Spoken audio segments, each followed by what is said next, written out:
Can we start with you, please? Sorry, Brendan. I failed to unmute myself.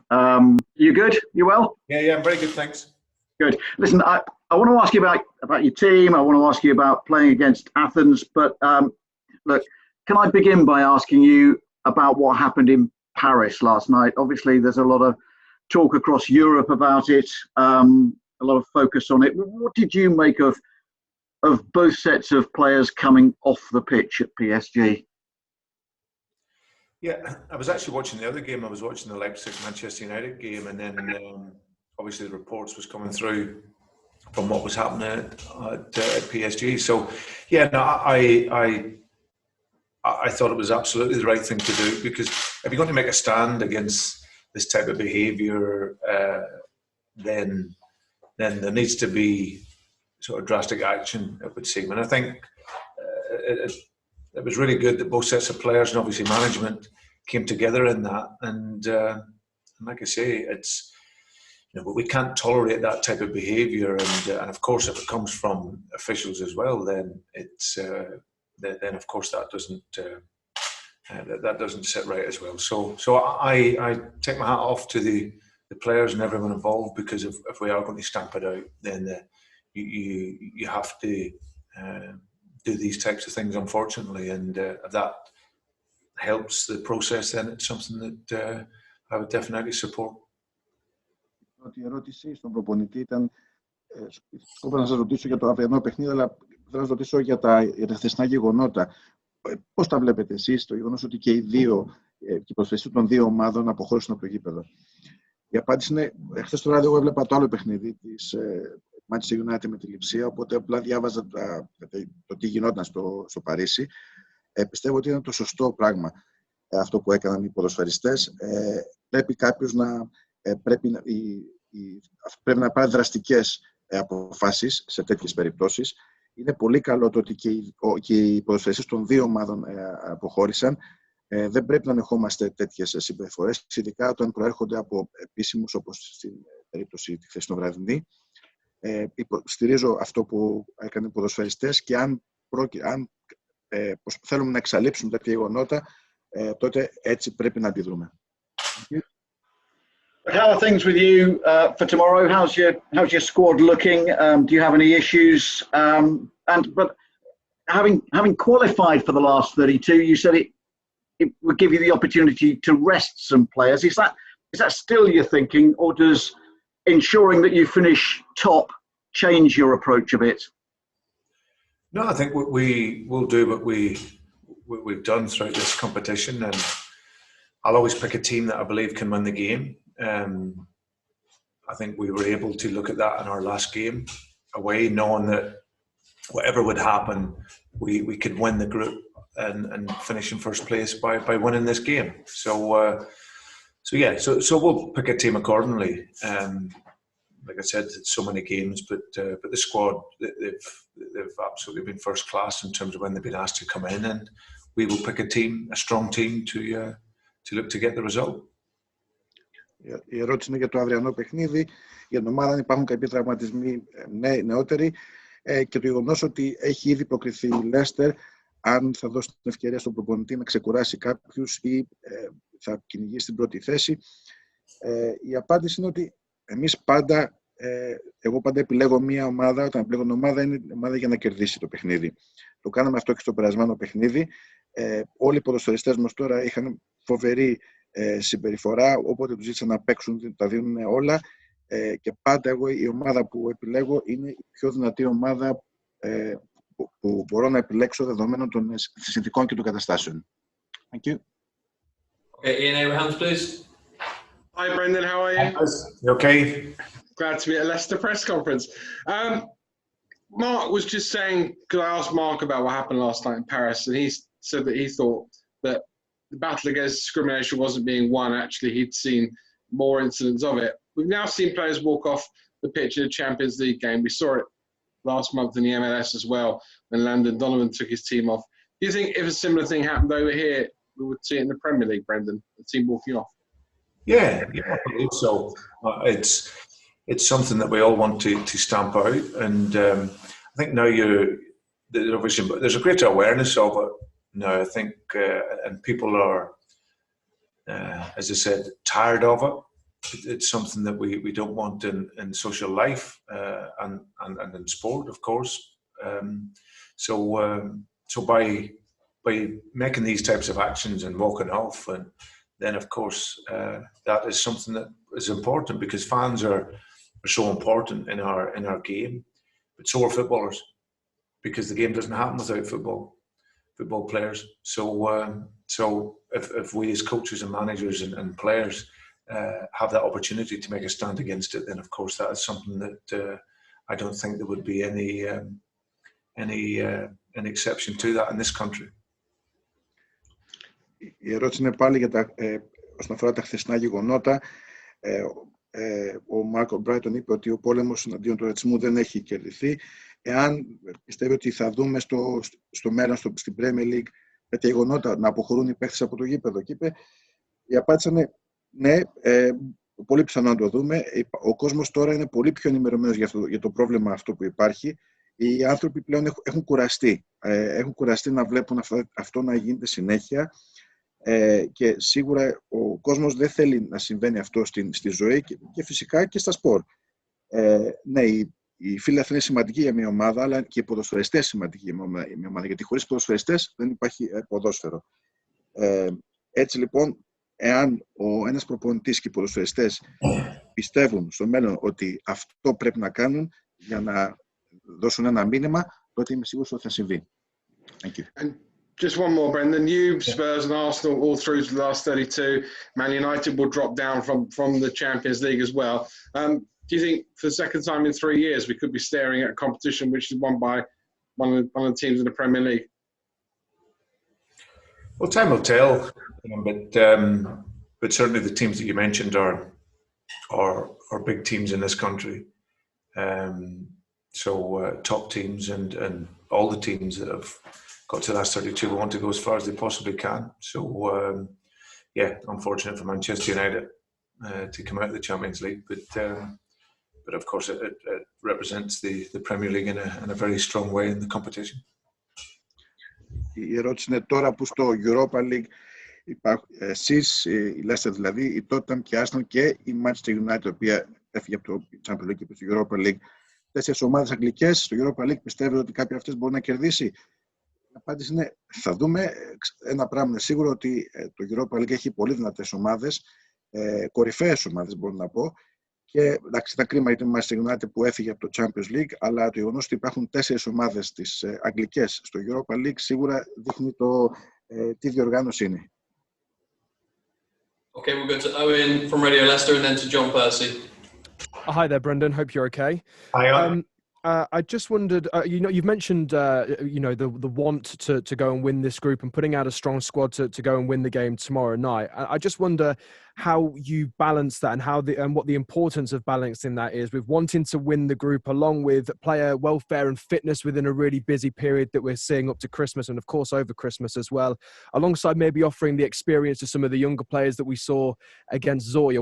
What's that like for you, having to manage that, and how important is it? Yeah, it's no different, Owen, in relation to what we've done all season. We've had to manage the group, one, because of the injuries that we've had, and obviously two, because of the competitions that we've been in. So, and we've always tried to pick a side that was the strongest side we felt we could pick to win the game, and that's allowed us to qualify for the competition. So, or into the last 32. But we want to go on now and finish in first place, but the idea is still the same. We'll pick a side.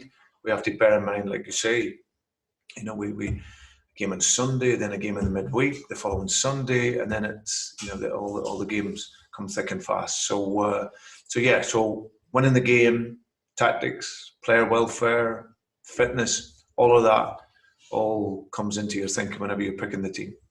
Thank you, Brendan. Good luck tomorrow. Thank you.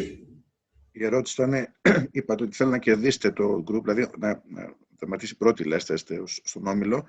Πόσο σημαντικό είναι στις αποφάσεις που παίρνετε για το ποια ομάδα θα επιλέξετε, η ισορροπία όσον αφορά το ότι θέλετε να κερδίσετε το παιχνίδι, το ότι να προφυλάξετε κάποιους παίχτες, να δώσετε κάποιους νέους παίχτες ευκαιρίες? Η απάντηση είναι αυτό κάνουμε όλη τη χρονιά, γιατί είμαστε σε 2-3 διοργανώσεις αυτή τη στιγμή. Πάντα εγώ επιλέγω την ομάδα η οποία πιστεύω θα κερδίσει, αλλά σίγουρα μέσα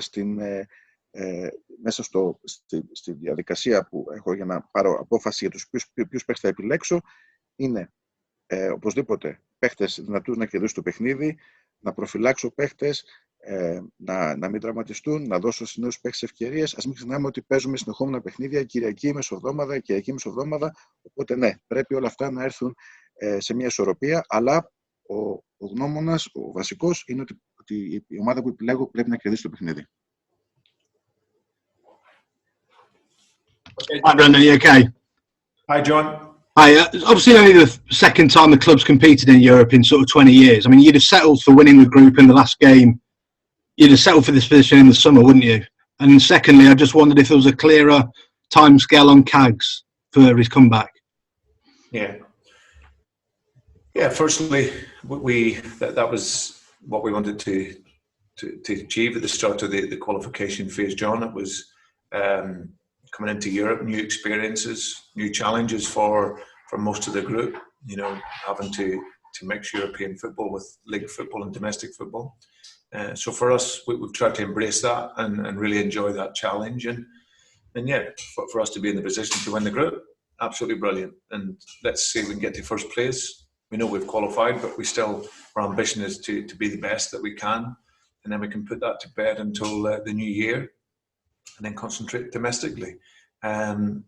Secondly, in terms of Cags, yeah, there's no sort of, I don't want to really get locked into any sort of time and date. This is really going to be how he feels. There's a lot of great medical work going on with him, but there's also it's him. He has to get comfort in it. So he's out on the field. He's working. He's gone through various movement patterns in order to find that comfort. So hopefully it'll be sooner rather than later. But we don't really want to be rushing it. You know, we felt on the last one he'd done a lot of work, and he's gone into the game. And the scan showed up clear, but it was more telling us about how he feels, that he's not quite there himself with the comfort of the scan. Everything was clear, there was nothing shown. So we just need to make sure that he's right, and that'll be paced by him and the medical team. Thank you. Okay. Η ερώτηση είναι διπλής φύσεως. Πρώτον, αν το καλοκαίρι σας έλεγαν ότι σε αυτή τη φάση στην έκτη αγωνιστική θα είχατε ήδη υποκριθεί και θα κυνηγάτε την πρώτη θέση, τι θα λέγατε? Και δεύτερον, όσον αφορά το πώς πάει ο ποδοσφαιριστής ο Σογιουνσού. Η απάντηση είναι για το πρώτο. Σίγουρα έχουν πάει πάρα πολύ καλά. Ήταν μια νέα εμπειρία για μας, μια νέα πρόκληση. Το έχουμε διασκεδάσει πολύ. Ήταν πάρα πολύ σημαντικό και μας άρεσε πάρα πολύ που προκριθήκαμε και θα ήταν ακόμα καλύτερο να δραματίσουμε και πρώτο στον όμιλο. Και η φιλοδοξία μας είναι σίγουρα να το κερδίσουμε και να προχωρήσουμε στη οργάνωση όσο πιο πολύ μπορούμε. Φυσικά μετά από απόψε θα το βάλουμε στην άκρη το Europa League και θα συγκεντρωθούμε στο πρωτάθλημα της Αγγλίας. Όσον αφορά για τον Σογιουνσού, είναι λίγο μπερδεμένο το θέμα, γιατί εντάξει, ο υπέρηχος είναι καθαρός. Δεν έχει δείξει τίποτα, αλλά ο ίδιος ο ποδοσφαιριστής δεν νιώθει ακόμα έτοιμος. Είναι έξω στο γρασίδι, κάνει ασκήσεις, αλλά πρέπει σιγά σιγά μαζί με το ιατρικό team και ο ίδιος σιγά σιγά να αποκτήσει αυτή την αυτοπεποίθηση, οπότε δεν θέλουμε να βιαστεί να γυρίσει πίσω στην ενεργό δράση. Jordan Backwell, please. Hi, Brendan. Hi, Jordan. Is there an update on Timothy Castagna's fitness at all? Yeah, he's joining in with the group now. He's at that final stage of his rehabilitation, and again, we're just trying to make sure that he comes through all the necessary tests and measures. But he's doing very, very well, and hopefully, it'll be sooner rather than later he's back. But won't be involved for tomorrow.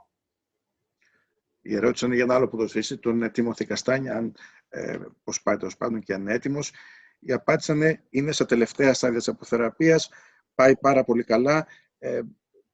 Κάνουμε τις μετρήσεις σε καθημερινή βάση, είναι πάρα πολύ ευχαριστημένος και σίγουρα πλησιάζει η ημερομηνία που θα επανέλθει, αλλά δεν θα είναι διαθέσιμος για το αυριανό παιχνίδι. Nick Mashiter, please, and then we'll go to James Nursey. Hi, Brendan. Hi, Nick. Hiya. You've won leagues, you've won cups, promotion, of course, with Swansea. I just wondered, and I'm sure you'll say it's definitely not about you, but do you feel that European success is the one thing missing from your mantelpiece, and that you're in the best place to achieve that now? I never think on it like that, Nick, to be honest. You know, my yardstick has always been about influence, how I can influence players, development. Of course, we want to win, but it's not at the forefront of my mind in terms of worrying about myself and trophies. There's some great coaches and managers that never get the chance to do that because of the teams that they'll work with. So, but of course, it's my challenge here was to try and get Leicester into the top echelons of the league, and hopefully then that would allow us to play in European competition. So, on our first full season, we've been able to do that. And the challenge then, because I always think it's easy to do things once, so can you do it the second time? So that's what's in the forefront of my mind, really. And of course, listen, over the course of your career, everyone would love to be able to do that as a coach, if you're lucky enough to work with teams and players that can allow you to aspire to that. I'm just loving my job here, loving my work here at Leicester City, helping the club develop and grow and players improve. And for us, our ambition is in every competition we're in is to be the best that we can. So, but from a personal perspective, I've never really looked at it as that. I've always been about influencing players, trying to develop players and help them become better, and hopefully then better teams. Η ερώτηση ήταν ότι σαν προπονητής έχει κερδίσει πρωταθλήματα, έχει κερδίσει κύπελα, έχει ανεβάσει ομάδες, κατηγορίες. Η ευρωπαϊκή επιτυχία είναι κάτι το οποίο του λείπει. Το σκέφτεται αυτό? Η απάντηση είναι, εγώ δεν το σκέφτομαι έτσι. Για μένα το σημαντικό ήταν πάντα να προσπαθώ να βελτιώνω και να επηρεάζω παίχτες, να τους κάνω καλύτερους. Εντάξει, δεν είναι κάτι το οποίο με απασχολεί. Κάποιοι μεγάλοι προπονητές δεν έχουν κερδίσει τίποτα στην Ευρώπη. Για μένα η πρόκληση είναι να επηρεάζω παίχτες, να τους κάνω καλύτερους και να γινόμαστε καλύτεροι σαν ομάδα. Και να προσπαθούμε, και η φιλοδοξία μας είναι σε οποιαδήποτε διοργάνωση και να συμμετέχουμε, να προσπαθούμε να είμαστε και να παίζουμε όσο καλύτερα μπορούμε. Εντάξει, σίγουρα άμα αναλογιστεί κανείς την καριέρα του σε πολυετή βάση, θα ήταν καλό οπωσδήποτε να έχει κερδίσει όσο πιο πολλά τρόπαια γίνεται. Πέρσι το κάναμε, βγήκαμε στην Ευρώπη.